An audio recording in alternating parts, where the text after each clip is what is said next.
Welcome to another edition of News Bites here on Daily World Television. My name is Kal Korff and I'm your host. One of the biggest challenges that President Donald Trump is going to face, along with all other major world leaders, is the continuing rise of globalism. The reason this is a challenge is because globalism only works when it is done right. Much of what passes for globalism today has been done wrong. Now let me explain what I mean by this.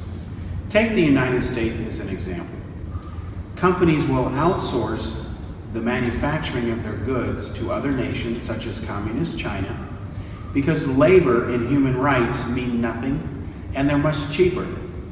In Mexico, the average worker costs 75% less expense-wise than it does, say, in the United States. So companies pay a lot less money to make their products, allowing them to charge whatever price in the United States and make larger profits with fewer workers. What happens with those workers, any insurance that they might have, any medical benefits, when they're contracted out, it's not the responsibility of the company that is the contracting it out. It is instead the responsibility of the contractor. And quite often they offer workers nothing. They tell the workers basically with the attitude that you should be happy you have a job in the first place. So when workers can be paid $1 or $2 an hour in China versus 15 or 20 bucks an hour in the United States, companies of course will pay the Chinese to make their goods.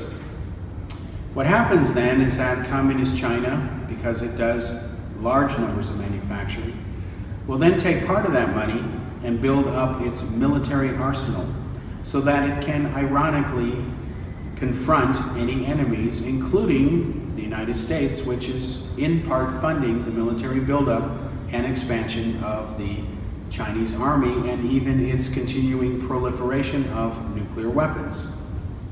So while China, as far as we know, has no intention of actually launching a war against the United States, it has threatened war, even recently, if the United States comes to the aid of Taiwan, or if it tries to stop it from building more artificial islands and militarizing them.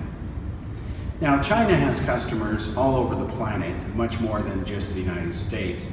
The Chinese have made a point to corner the market on buying key minerals and elements and mining rights in different countries. Afghanistan is just one of them, and the new trade corridor with Pakistan, where they're building an entire highway and train network from Pakistan all the way to China, is just one example. China is also heavily invested in the Middle East for oil. It makes sure that its oil supply comes from several sources around the world so that if one of them gets cut off, they're still going to be okay. And it, of course, has spent lots of money, billions of dollars, investing in Africa to get rich mineral deposits there as well. So the Chinese have been on a global investment spending spree to secure key vital elements so that their economy and country and well-being and military might can continue. Now, what happens in globalization is when American companies outsource to other nations, Americans lose their jobs. That doesn't help the country overall. It shrinks the tax base and the middle class. Yet, companies are able to do this with impunity. Donald Trump says he's going to stop this and penalize companies who behave this way. And if you believe the rhetoric by some of these companies who have pushed back on Trump, they are bending over backwards now to say how they're going to return millions of jobs to America. Well, that remains to be seen, and it remains to be seen what sort of horse trading will take place to give these companies tax breaks and incentives to do it. Trump has said that he will tax their goods if they don't start playing ball. So, while Americans may get jobs back, people overseas in China will lose them. Foxconn is a great example. It is a key manufacturer of American goods. Apple is one of its biggest customers, probably the biggest. At its height, Foxconn had roughly 1 million workers making Apple products alone. Foxconn has now said that they're going to use robots and automate 90% of their manufacturing. It's going to take them about 5 years, they say, but once it's done, those people will be out of jobs. This is the problem with globalization.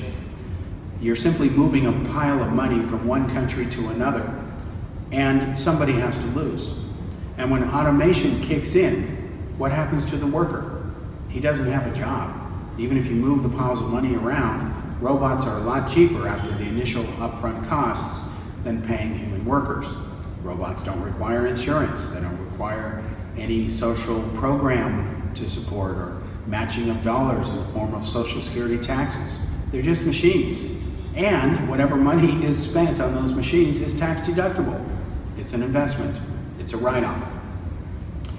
So this will leave millions of people. This is automation.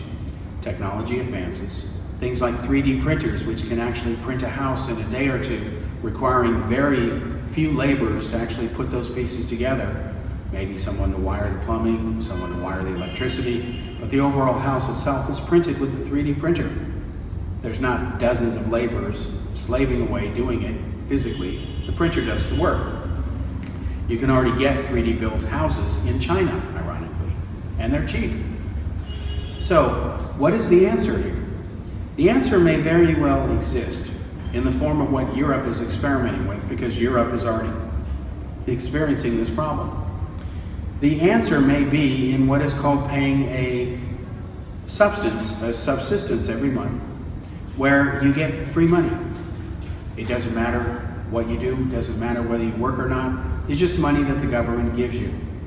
The problem is how to pay for that. The way you could pay for it would be to have a national tax where everyone gets a piece of the pie. But you've got to have a lot of money to spread it around, and then it kind of becomes a form of socialism, doesn't it? And historically, so history has proven socialism, more so than not, does not work. So this is a problem that's going to have to be solved in the next few years, because over the next few years, these are vital years and a key period of time where these issues are rapidly coming to a head. Again, you've got globalization, which one nation wins and loses as money is moved around to pay wages over here or have workers over here build it, causing these workers to lose their job. You've got automation creeping up on people, where factories are going to be run entirely by machines, so maybe you have a couple of people to oversee pushing the machines and using them correctly and pushing the buttons and all that, but they're not building anything like a 3D printer. It doesn't need a whole crew to build a house, it just prints the house. You have automated vehicles for both trucks and cars that are coming. They don't need drivers, they don't need to be paid union wages, they don't have to worry about a minimum wage. The vehicle goes from point to point delivering goods. That's it. So you just hire people to unload or load those goods, and even then that can be done by machines. Millions of people, tens of millions, if not hundreds of millions, are going to be put out of work due to automation. And automation is inevitable. Unless it is stopped legally, it is one of the key roots of the future. So how are you going to allow people to earn a living when there's no job that they can have? You retrain the truck driver to do something else? Well, the number of something else's that person can do will be greatly reduced because a robot is doing it, or a machine, or a computer, or a 3D printer. So once again, these issues are going to come to a head. They need to be addressed. They need to be solved. And if world leaders don't start doing it now, by the time this reaches an epidemic crisis, it will be too little, too late.